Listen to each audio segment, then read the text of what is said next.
ये बार बार संशोधन के नाम पर किसानों को भ्रमित कर रहे हैं और अब तक 6 बार तक हमने ये संशोधन कर दिया, हमने वो संशोधन कर दिया, जबकि किसान संशोधन नहीं चाहता है। पूरी तरह से तीनों बिलों को समाप्त करना चाहता है, खत्म करना चाहता है और तीनों बिलों को बिल्कुल एकदम नेस्तनाबूद चाहता है। ये है कारण और ये आज भी यही करेंगे। संशोधन की बात मुझे तो नहीं लगता कि ये लोग कर पाएंगे और किसान जो है इस बात पर अड़ा है कि ये बिल खत्म हो और सरकार इस बात पर अड़ी है कि हम वापस नहीं लेंगे, हम संशोधन करेंगे। अरे भाई संशोधन क्यों करोगे, वापस लो। जब किसान चाहता ही नहीं उस बिल को और किसानों की बगैर मर्जी के आप मुझे खाना दे रहे हो, मैं खाना नहीं चाहता हूं, तो आप किसको खिलाएंगे? वो जबरदस्ती हमारे मुंह में घुसेड़ना चाहता है। हम लोग बीच का रास्ता निकालना चाह रहे हैं। हम लोग हिंसा के पक्ष में नहीं है, क्योंकि देश बनाने वाले हम हैं, देश को खाना खिलाने वाले हम हैं, तो हम नहीं चाहते कि देश में हिंसा फैले। इसलिए मैं बार बार वार्ता के लिए उनके बीच में जा रहा हूँ। लेकिन ये तानाशाही सरकार किसानों की सुनने वाली नहीं है, क्योंकि ये बड़े लोगों के हाथों बिक चुकी है, मुझे पूरा विश्वास है। लेकिन आज नहीं कल ये सरकार झुकेगी और किसानों के दरवाजे के सामने मत्था टेकेगी, मुझे पूरा विश्वास है। देखो भाई, ये जुमलेबाज हैं, झूठ बोल के सत्ता में आए, झूठ बोल के इन्होंने संसद की कुर्सी हथियाई। इन लोगों की बराबर झूठ बोलने वाला कोई नहीं है। सारा किसान, सारा देश का मजदूर, सारे देश के लोग ये जान गए कि इनसे बड़ा जुमलेबाज और इनसे बड़ा झूठा कोई नहीं है।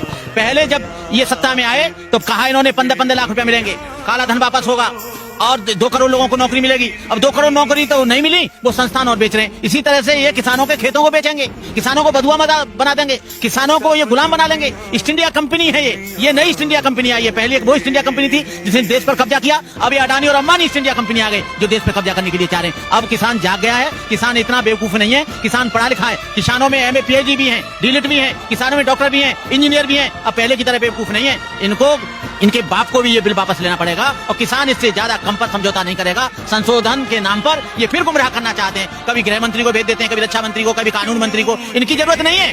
कृषि मंत्री और प्रधानमंत्री सीधा आ जाओ, कहते हैं कि बिल वापस ले लिया भैया, आप अपने घर जाओ। उनको पहले वचन और वादा कर चुका है अडानी अंबानी को। अडानी और अंबानी ये बिल लाए बाद में, पहले उनको गोदाम बनवा दिए और जब गोदाम बनवा दिए हैं तो अब करे तो करे क्या?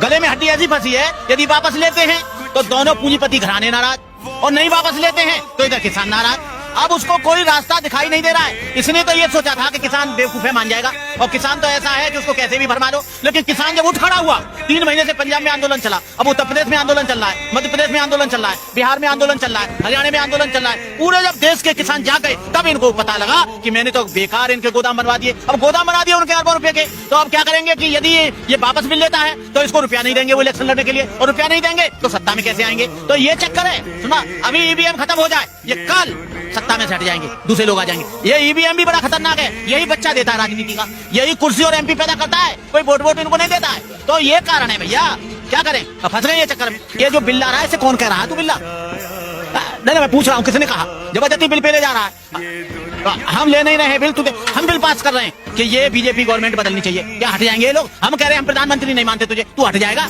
जबरदस्ती किसानों का मामला है, बिल तू ला रहा है, तू काय को ला रहा है भाई?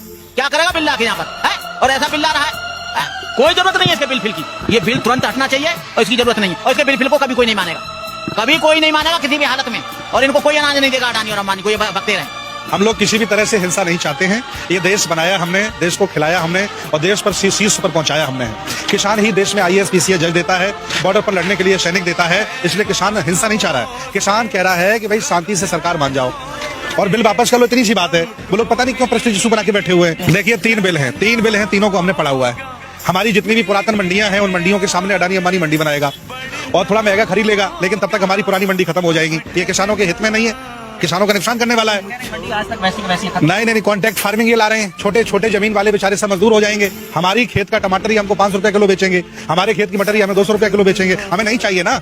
ये कृषि को ही उद्योग क्यों नहीं बना देते? तो 10 बीघा वाला भी उद्योग हो जाएगा, 100 बीघा वाला भी उद्योगपति हो जाएगा।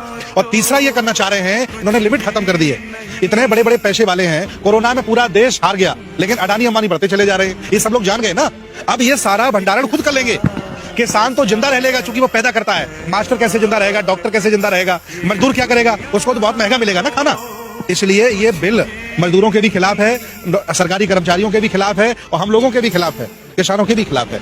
हर हालत में सरकार को वापस लेना चाहिए, मैं चाहता हूँ। और हम लोग सारे किसानों के साथ हैं, तब तक बने रहेंगे जब तक बिल वापस